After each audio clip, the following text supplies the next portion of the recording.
Welcome to Westpak's webinar on the history of ASTM D4169 and the updates that occurred with the 2016 revision. I'm Greg Swinghammer. I'll be your moderator and webinar organizer today. Before we get started, let's take a moment to ensure that everybody is ready and familiar with the webinar control panel. First, you should have the control panel on the right side of your screen. You can minimize this panel by clicking on the orange arrow button in the upper left-hand corner. You may expand the panel by clicking on the same button. Secondly, you have the ability to submit questions using the chat pane located near the bottom of the control panel. We will be answering a few questions during the webinar.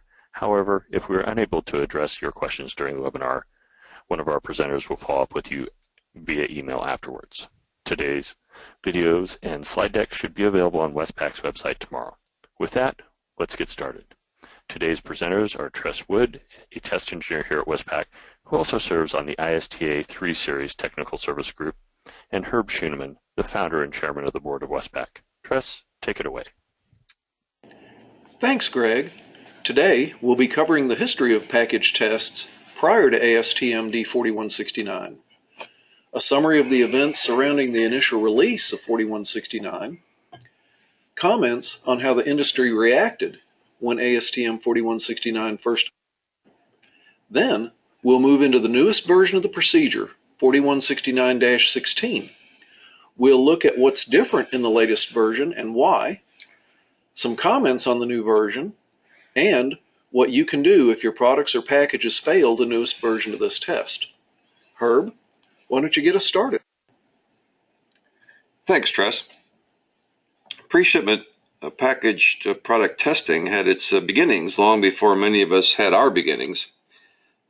I know that my first introduction with pre-shipment package testing involved tried and true test shipment, and which was very common in the time frame of the 1950s and earlier. This is not to say that no laboratory testing was ever conducted, only that it was not as common. One of the most common test procedures utilized for test shipment involved the shipment through the UPS sorting facility in Chicago. Some of you people a little longer of tooth might remember that. This was a 7-story building that utilized many different types of slides and ramps to get packages from one level to another.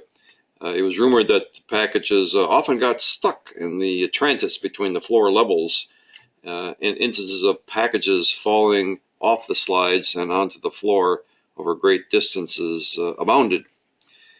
In reality, there were some very good test procedures available for those who thought laboratory testing made much more sense than a single test ship.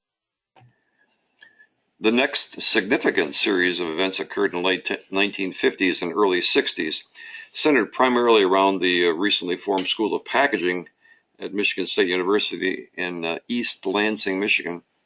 This academic school was formed by Dr. Jim Goff, who was an instructor in the Forest Products Laboratory at Michigan State. The school is academically located in the College of Agriculture and Natural Resources. In the early 1960s, they began focusing a lot of their attention on protective packaging, and in particular how products fail, that is, their fragility, and what could be done to protect potentially fragile products, primarily from shock and vibration, during transit. They initiated research into areas such as product fragility assessment, product vibration sensitivity, cushion material evaluation, distribution environment quantification, and a number of other areas. They formed and utilized a multi-sponsored research organization comprised of private companies in order to help fund and direct the research activities. In hindsight, we can now tell that these efforts were incredibly successful, resulting in such notable accomplishments as ASTM D4332, product fragility test procedure, ASTM D3580, product vibration sensitivity test procedure, ASTM D1596, cushion material impact test procedures, ASTM D4332, temperature and humidity test protocols for products, and a variety of other common but notable advances in the laboratory pre-shipment testing. One notable void in pre-shipment testing procedures would seem to be some method of evaluating the effectiveness of a package system for products that could not be subjected to fragility assessment or vibration sensitivity per ASTM D4332 or D3580.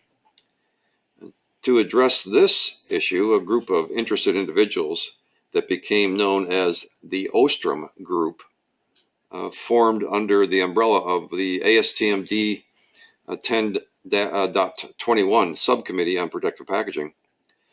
The core group consisted of 5 individuals, all compatriots of mine, as it turns out. 2 of these core members are still active in protective packaging areas today, and some of you may know them or at least be familiar with their names. Dennis Young, who is currently an instructor at the School of Packaging at Michigan State, and Bob Fiedler, who was recently retired. He lives in Minneapolis. These and 3 other people, Duncan Godshaw, Fred Ostrom, who was the head of the group, and Sir Gay Gins, met on a regular basis for over 10 years, starting in the early 1970s. Other people assisted in the process, but these 5 individuals constituted the core group. At a critical juncture in this whole process, a rather now famous 2+ hour telephone conversation occurred between Duncan Godshaw, who was one of the advocates of what we'll call the old school methods of testing, and Dennis Young, who was an outspoken proponent of the so-called new school methods of testing. And it resulted in a compromise, an agreement on the first draft of what we now call ASTM D4169 package pre-shipment test procedures. The draft was issued in 1982 and met with what one core member described as almost universal apathy. It's hard to believe today, given our reliance on and familiarity with this document, but it's important to remember that this was a brand new concept to many people in 1982. The basic concept of the document was really quite simple. Its intention was to use existing individual test procedures arranged in a logical sequence using intensity levels consistent with the product value or a critical nature of the product, perhaps, in order to try and bring the hazards associated with the distribution environment into the laboratory, subject the packaged product to a given test sequence, and come away with a meaningful end result that was highly predictive of the actual performance during distribution. When viewed in this fashion, the concept itself was brilliant and deceptively simple. It's important to remember also that ASTM standards are referred to as consensus standards. This means that a balanced group of professionals must all agree that the procedures called out in the standard are effective and efficient.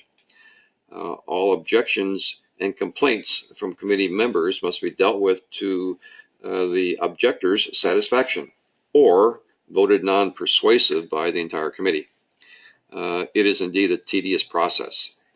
Some would argue that this makes the consensus standard the least common denominator that everyone can finally agree to, while others emphasize the consensus standard has undergone sufficient scrutiny to make it agreeable to a vast majority of the using public. As with most other areas, the truth probably lies somewhere in between these two extremes. In hindsight, we now have a pretty good understanding of exactly what this document was able to do for us. We knew already that test shipments didn't work. They were placebo, even though they were often used. We often knew that a packaged product would indeed be tested because the distribution environment would see to that. It certainly would be tested. The only question was who saw the results first, the shipper or the customer. In early 1982, we finally had a scientific tool to give us a reasonably good understanding of exactly how good the package and product were in terms of their shippability. The reason we call this a scientific tool is because it attempted to bring the distribution into the test laboratory in a method that was validated by extensive field measurements. This gave it a validity that was not known prior to this point. Of particular note, the standard gave packaging engineers the ability to state unequivocally that their package designs had been tested according to a recognized consensus standard, ASTM D4169. This was very significant. Of equal importance to many in the field, adaptation of this particular standard did not require any new equipment or facilities or procedures or otherwise going back to the drawing board. It used existing procedures in a format and framework that made sense economically, politically, and practically speaking. It was simply a great addition to the packaging engineer toolbox that led to a great deal of credibility to a profession that was badly in need of it. Another great feature of 4169 as originally published was the fact that it was extremely inclusive of a wide variety of different products, shipping methods, distribution routes, what we now call supply chain variables, and unique hazards within a particular distribution environment. It also allowed one to test for very expensive, fragile, unique, or otherwise distinctive product that was shipped alongside of some very common stuff. This came about through the use of assurance levels that were one of the unique features of this particular standard. It's widely believed that Dennis Young was responsible for this particular component of 4169. In a similar way, the standard allowed us to deal effectively with shipping distribution profiles that include a variety of different transportation vehicles loaded in different ways. For example, it allowed us to test for a distribution cycle that had evolved over the road truck transit, for example, full truckload or less than truckload.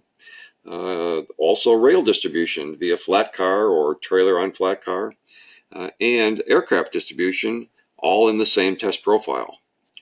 The distribution cycles presented in this standard covered almost any conceivable common method of distribution. However, even if a unique distribution profile was encountered, the standard allowed us to create our own distribution cycle and document it per the procedures given in the standard. The flexibility of the document was amazing. Finally, the standard allowed us to deal with very fussy clients, like the FDA, for example, who demanded not only a very rigorous test procedure, but one that had undergone intense professional scrutiny, such as is required with a consensus standard. Again, in hindsight, we now know that the document we call ASTM D4169 met with an almost immediate acceptance, even if it had its early detractors, which it did. Those who were using other methods of pre-shipment testing tended to be more vocal in their opposition, as is normally the case. However, within a year of its release, it had already become the most widely used package pre-shipment test procedure in the world, according to some of the original core group members on the ASTM D10.21 subcommittee. Whether or not that it was true, the reality is that it had a huge effect on the shipment of goods from the very start. The standard even had an effect on packaging materials, such as by means of the test procedures by which a corrugated paperboard, for example, was used in shipping containers and how it was manufactured. Specifically, ASTM D4169 was one of the standards used to incorporate the edge crush test, ECT, as a competitive standard for the Mullen burst test used as a means of specifying the strength of corrugated paperboard used in shipping containers. More recently, we have witnessed the advent of display shippers, wherein products are displayed in their shipping container configurations in mass markets such as Sam's Clubs and Costco's and places like that.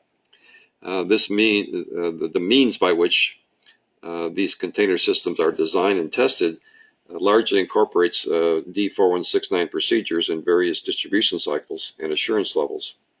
Again, the procedure is widely accepted and recognized. So here we have the beginnings of our revision history of this significant document. You can see that it was first published in 1982 with revisions made every other year through 1986. We should note that all ASTM standards are required to be officially reviewed at least every 5 years.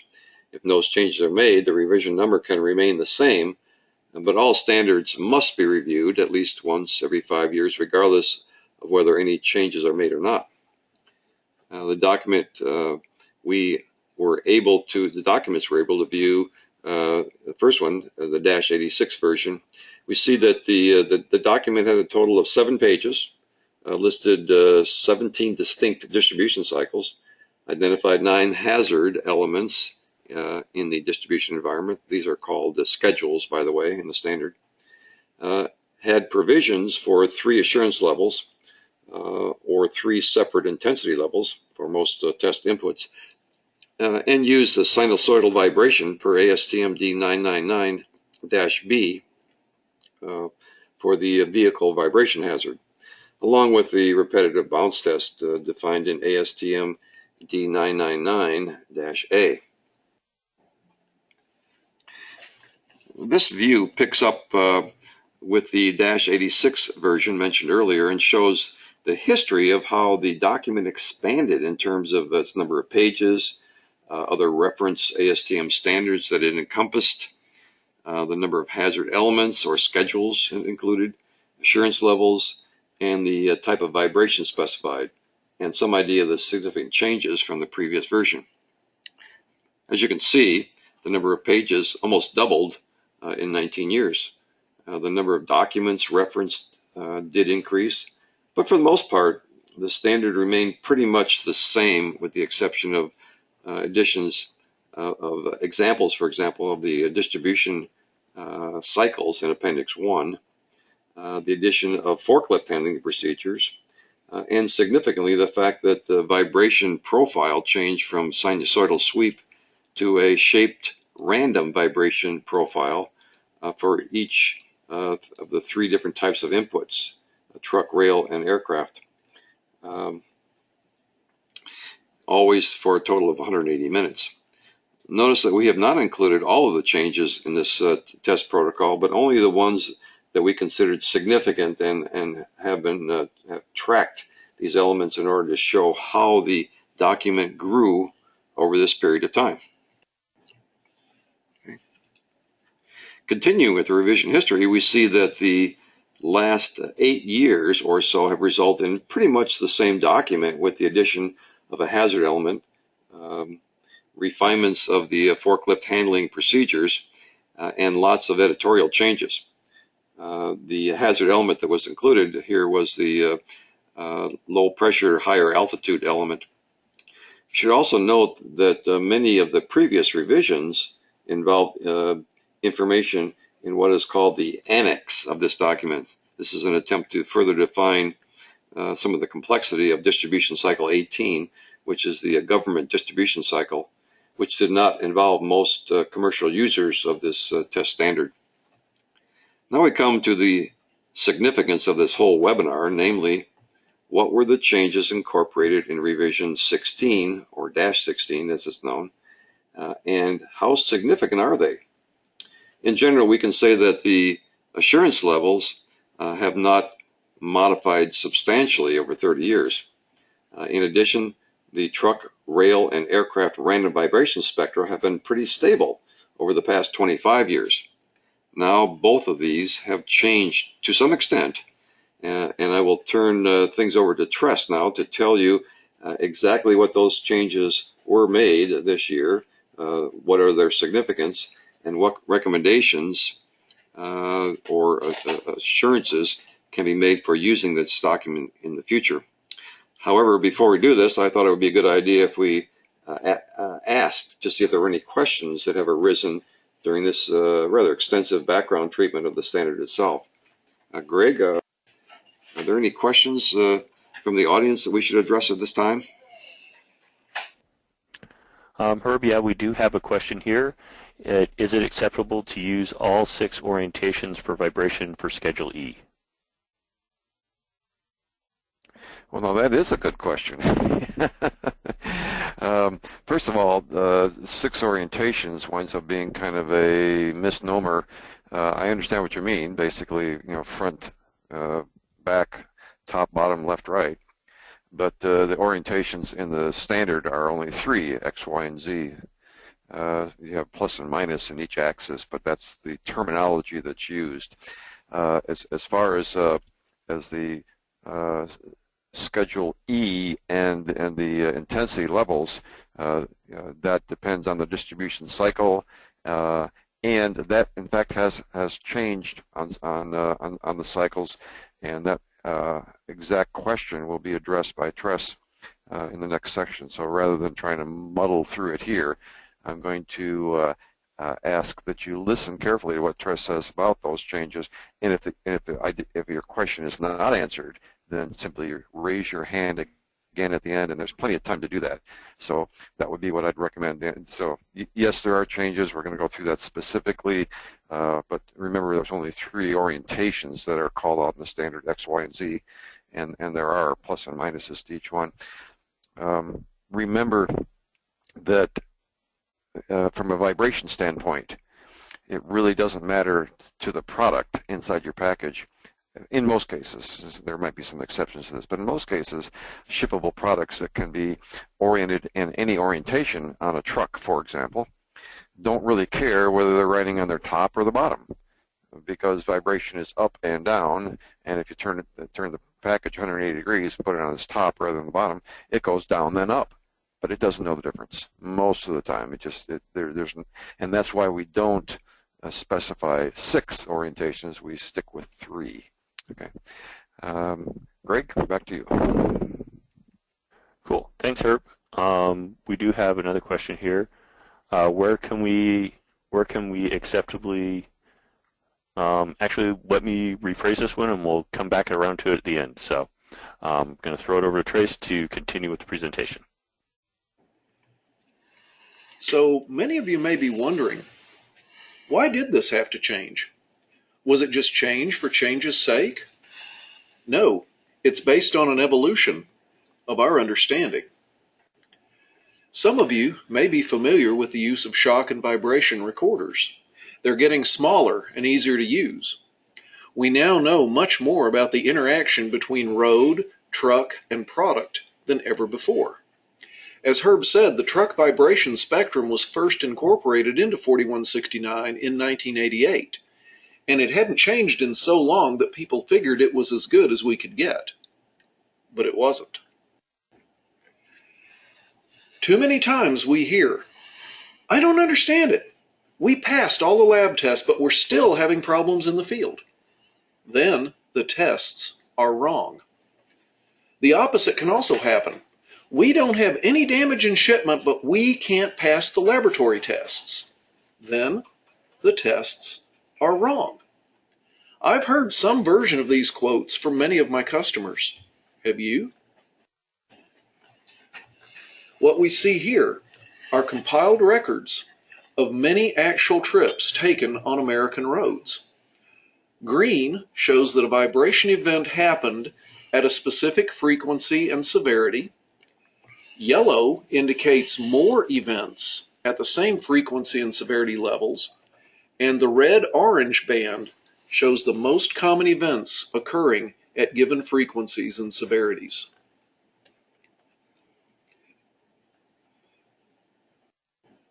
It's hard to see, but there's a blue line at the very top of the frequency markers, denoting that 100% of the recorded events were less severe than the levels marked by that line.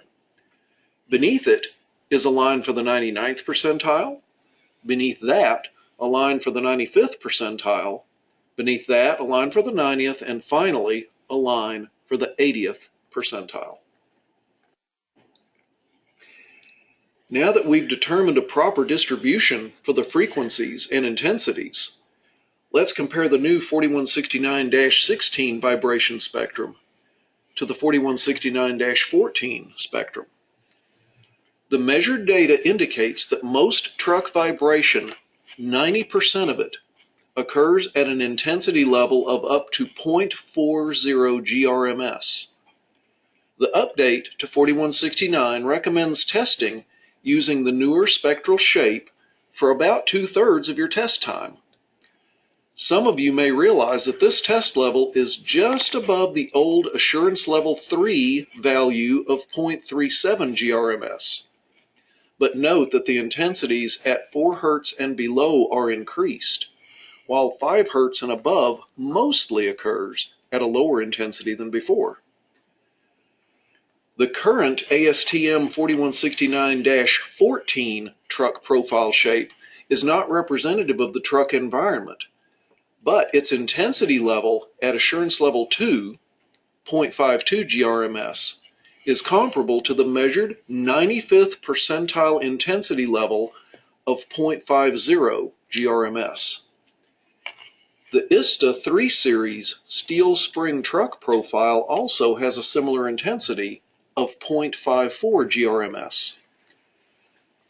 The ASTM 4169-16 update recommends testing using the ISTA steel spring truck profile at the 0.54 GRMS intensity level for 25% of the test duration, which is slightly higher than the 0.50 GRMS level and can be considered a worst-case medium intensity level. The measured data also contained some vibration occurring at an even higher intensity. So 4169-16 recommends testing using the spectral shape with an intensity level that is comparable to the 99th percentile of the referenced measured data, but for just over 8% of the total test duration. So here is the finished product, the ASTM D4169-16 combined truck vibration spectrum. 2/3 of the test is run at the low 0.40 GRMS level. 1/4 of the test is run at the medium 0.50 GRMS level, and 8.4% of the test is run at the high 0.70 GRMS level. What this means is that while the overall average test intensity is somewhat less than before, the frequency inputs now happen much more like they occur in the real world. So for those of you who are visual learners like me, distribution cycle 3 was 180 minutes divided among all the possible shipping orientations. If there were 3 axes, 60 minutes per axis, the profile would be based on assurance level 1, 2, or 3. Well, now it's still 180 minutes divided among all the possible shipping orientations, still up to 3 axes. Now, though, we have low, medium, and high profile levels tested. The low level for 120 minutes, or 40 minutes an axis if you have 3 axes to test. The medium level of 45 minutes, which works out to 15 minutes per axis if you have 3. And the high level of 15 minutes, which again, if you have 3 axes, works out to 5 minutes per axis. And for DC13, one of the most commonly used distribution cycles, this also was 180 minutes divided among all the possible shipping orientations. 60 minutes of the vibration would be truck, 120 minutes of it would be air. Truck vibration was 20 minutes on the base, the side, and the end if all 3 axes were tested. The air would be 40 minutes on the base, the side, and the end, again if 3 axes were tested, and the profiles were based on assurance level 1, 2, or 3. Well, now it's still 180 minutes divided among all the possible shipping orientations. Still 60 minutes of that is truck and 120 minutes of it is air. But now the truck low, medium, and high level profiles are tested. The truck low level works out to 40 minutes, or if you're testing 3 axes, 13 minutes and 20 seconds per axis.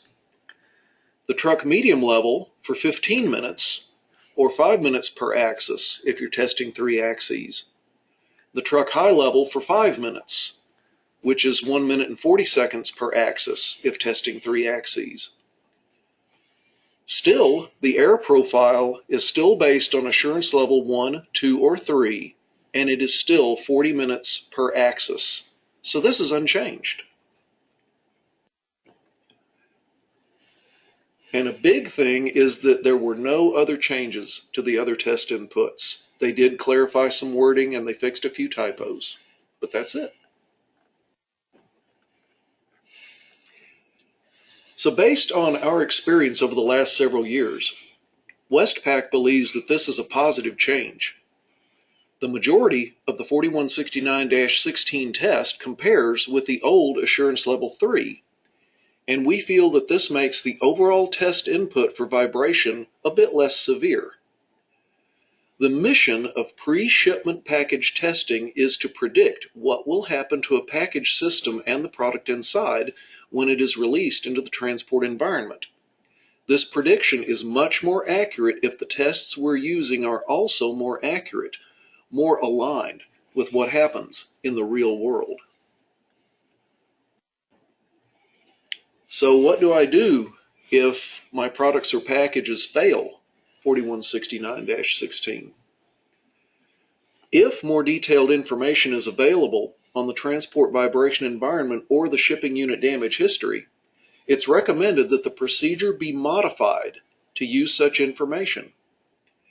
A 3-hour, 180-minute duration is reasonable to use in the absence of specific shipping or testing experience. So, if you have more detailed information, it is certainly possible to write a justification for doing your vibration testing differently, like altering the duration or staying with the 4169-14 spectra, or the use of a different distribution cycle is common practice and requires only minimal justification that shows how the tests you selected correspond with your actual distribution environment.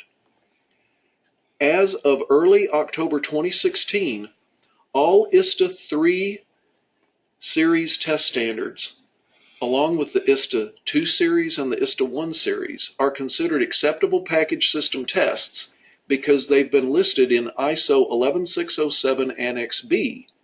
Some refer to this as being grandfathered in.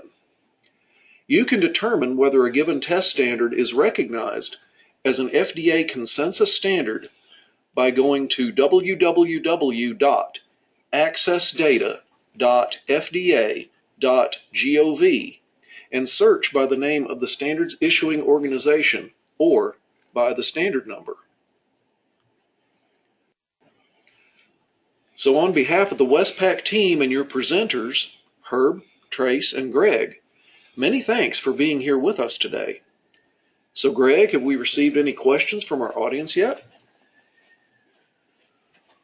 Hi, Tress. We do have a few questions here. The first one is, tell me about the measured data that was presented. How many trips, what package size and weight? Most importantly, were they in the world? Where in the world were they shipped? And were there any in emerging markets? Thanks, Greg. The measured data was collected by the ASTM D10 committee, several industry partners and schools that they were working with. There were dozens of trips measured. The measurements were taken on the trailers themselves, so they were independent of package size and weight. And the majority of the shipments were United States shipments. However, there were emerging markets also represented in the data set.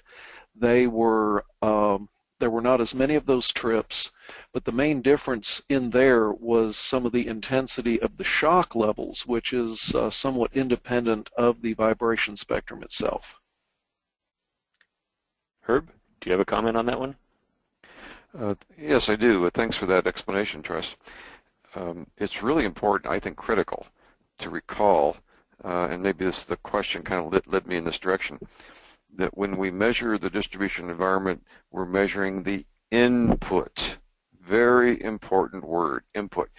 When you ship a product in the environment and you put a ride recorder on the product, you are measuring the response of that input to the product. two very, very different numbers, different concepts, all different worlds, in fact. So what Tress said is entirely true. The numbers for the spectra were generated by the various groups and used by the ASTM D4169 committee to revise the standard. But they used input numbers from vehicles. They didn't, in this case specifically trucks, because they didn't change the air or rail spectra. They used input spectra. That's important. Look at it this way. A truck really doesn't care what's on it. A truck doesn't ride differently if we have my product on it versus yours. The candy bar versus a wafer processing machine. It doesn't make any difference to the truck. The truck just bounces down the road. So it's real important to remember that what we're measuring and reproducing in the laboratory is the vibration input, not the response. Two very different things. Thanks a lot. Greg, back to you. Cool, thanks. We have a couple that kind of cover the same topic. What is the correlation between test duration and shipping distance? Is there a way to correlate that? The answer is that's a darn good question. Yes, there is a correlation between test input in the laboratory and shipping distance. Is it a direct correlation? Not particularly, but it's close. And there's a number of ways that we go about doing that. It's probably the subject of a whole webinar because it is fascinating. Tresk, you've got some direct input in that from your work on the various committees. Could you give us a shot at that as well? Sure, Herb. Starting back in the early 2000s, we started having work from the members of the committees of ASTM and ISTA regarding time compression and how that would work out as far as decreasing the amount of test time needed in the laboratory. And there were some comparisons made at that time that showed that the average assurance level of 0.52 on the American distribution environment, if you increased that GRMS level to an extent, you would be able to compress your time down.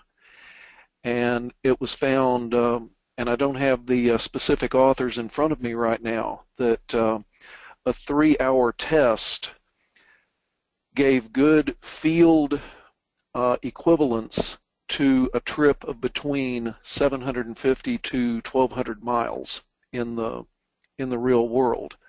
And there are mathematical formulas to calculate this that I'm not going to spend the time going into right here, but they are available in several of the academic papers from Bill Kipp and others that discuss how they came up with the 3-hour duration.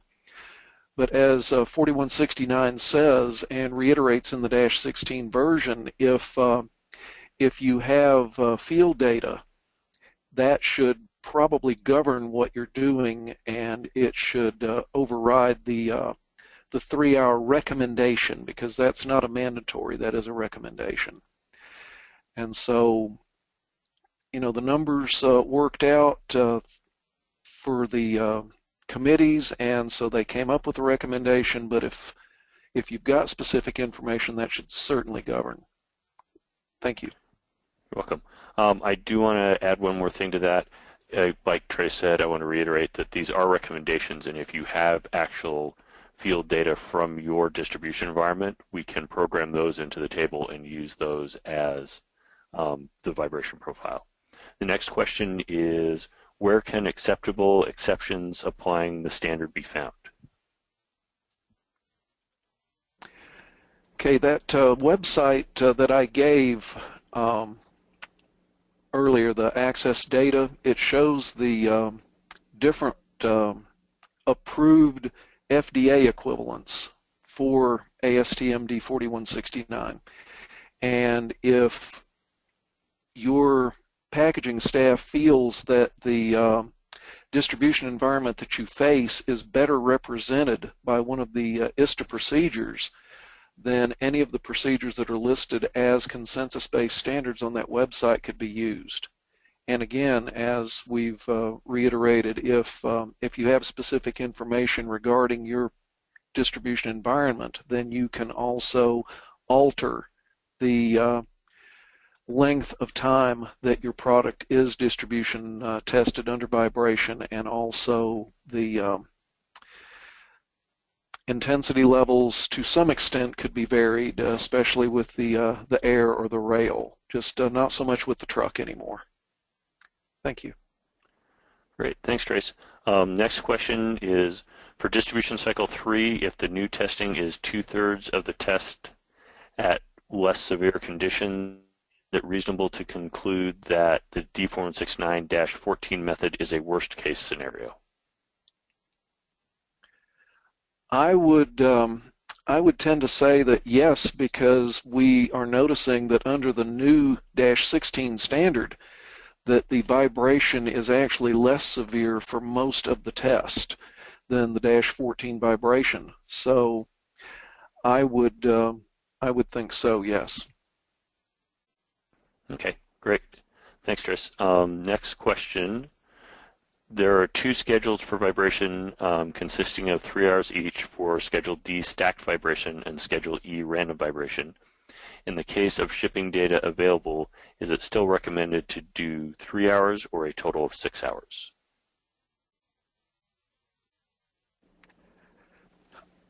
Personally, I believe that you would want to stick with the 3 hours on that, simply because you don't want to overtest your product.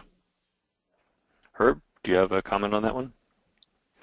Yes, I was ducking originally, but that's exactly right.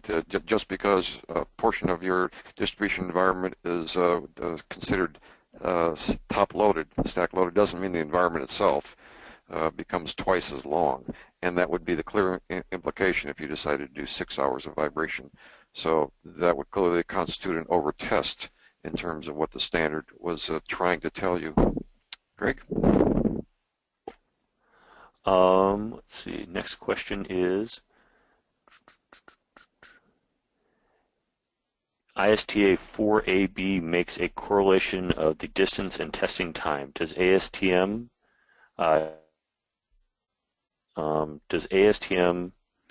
do that in order to define the 180 minutes? I think what the person is asking is, does the 180 minutes define a distance? But I think we already covered that one. So, yeah. Herb, do you have a comment on it, though? Yeah, remember that this is as Tress said, this is a compressed cycle. We're trying to reproduce the distribution environment in something less than the time it takes for the distribution environment in the laboratory. Otherwise, there wouldn't be much point in the whole thing, except for its consistency. So we are increasing the amplitude level in order to decrease total time. That's pretty clear, and that's the stated example. The question is, in everyone's mind, how much? And what? How do you know that increasing the amplitude by this amount decreases the time by that amount? In essence, what happens is that we measure the number of what's called reversals.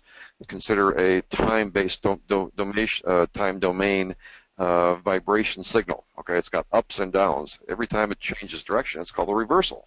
Okay, so you simply measure the number of reversals, which is easy to do, during your actual distribution environment, and those same number of reversals occur during the laboratory test.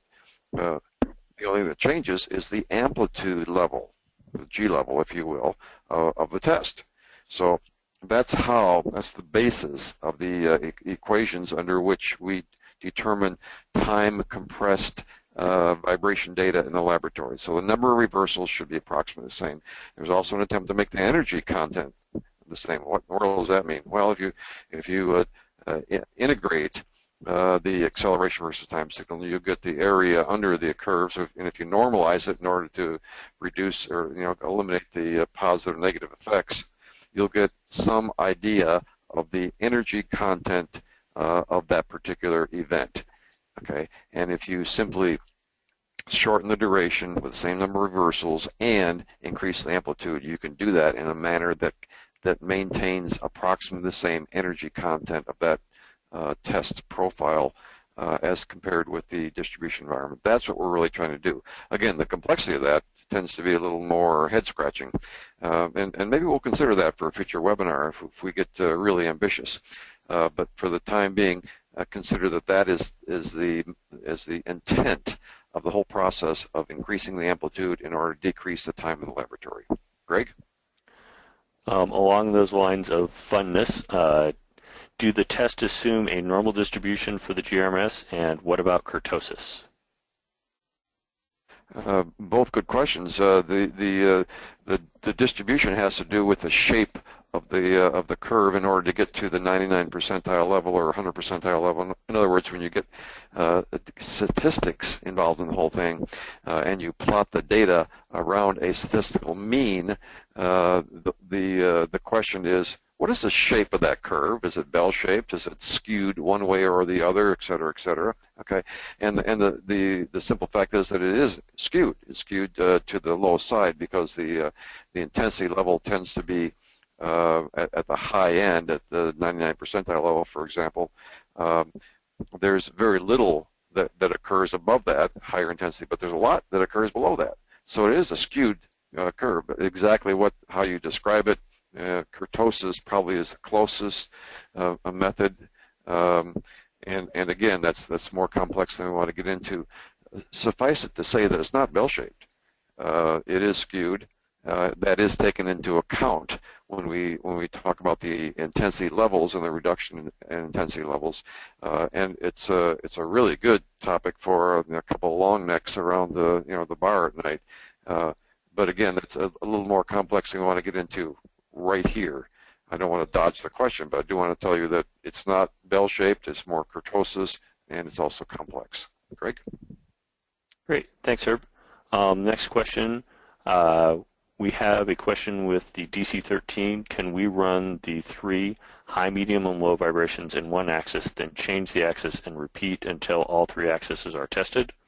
Or should we test the all in the high, then the medium, and then the low in each axis? And so do high, medium, low each axis, or can you do high, medium, low, rotate, high, medium, low, rotate? I think it's really the most realistic if you run the 3 high, medium, and low in the one axis before you turn the package to test the next axis, because that's really, from what we've seen, that's really how this was designed to be used. You run through the complete spectrum, then you turn the package, then you run through the high, medium, and low, then you turn the package for the 3rd axis. Herb, you have a comment?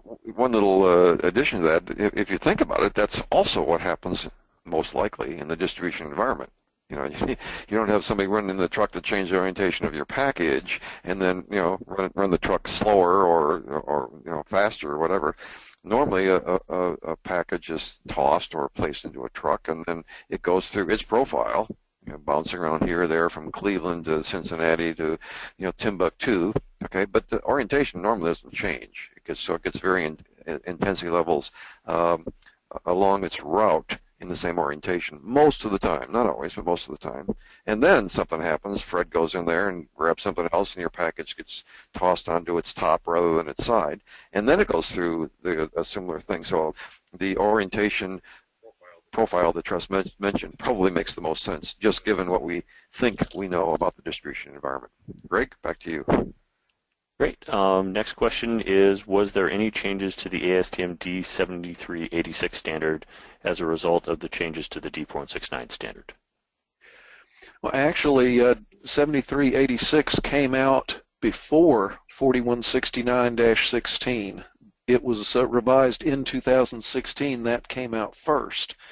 And it actually, you see 4169 kind of adopting basically the same spectral shape that 7386 was using. So in this case, the horse might not be in front of the cart.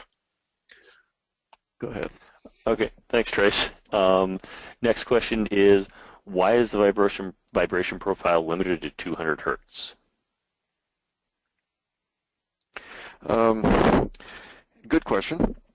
You can measure a lot higher frequencies in the distribution environment on any vehicle than 200 hertz. But remember, what we're trying to do here is to reproduce the input of the vehicles in the laboratory. And when we measure those higher frequencies on those vehicles, which do occur, most of the time it's because of structural resonances within the vehicle itself. Consider 200 hertz and what it's going to take to actually produce that. Is it going to be a wheel going down the road? Nope. Is it going to be an engine turning over? Probably not. Is it going to be some other structural input of the vehicle? Probably not. Those are going to be much lower frequencies. These vehicles are big and flexible and heavy, and big heavy things just don't move 200 times a second. They just don't do it. What you do see is responses, or harmonics as they're called, of the vehicles, and you can in fact measure those, but they're not primary inputs, okay?